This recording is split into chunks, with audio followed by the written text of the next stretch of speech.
Okay, this shows pulmonary circulation a little bit. The light blue with white are bronchi, and we'll study that during respiratory system. So we're seeing red vessels and blue vessels. The red vessels converge into the left atrium, therefore they are actually called pulmonary veins, even though they're red. The pulmonary arteries are branches of the pulmonary trunk, and so they are blue. Why? Because they carry deoxygenated blood. And whoever made this model made that choice. It's random, it depends on the model, which makes it even harder.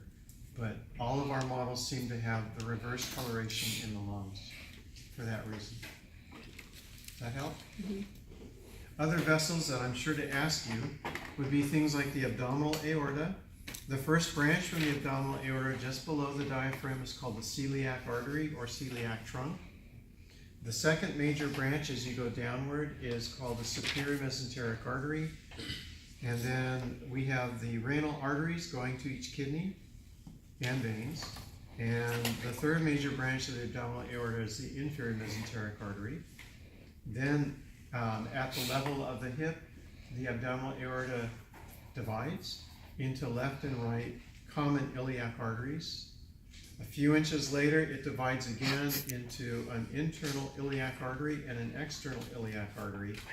The external iliac artery then leaves the pelvic cavity and begins coursing down your thigh, from the groin down to the thigh. As soon as it emerges at the groin, we call it the femoral artery, although it's the same vessel.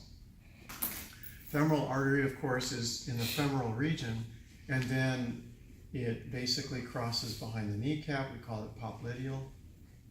And then as it courses down the tibia, we call it anterior tibial on the front, posterior tibial on the back. And the veins are named accordingly, the same thing. The main difference in venous terminology occurs right here in the abdomen. And so this, of course, is not the aorta. It is the inferior vena cava. And it is formed by the convergence of the right and left common iliac veins.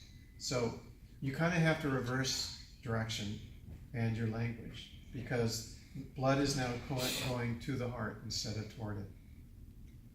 And there are more details about that we'll talk about in the lecture, that there are other differences between the arterial and venous system in the gut area.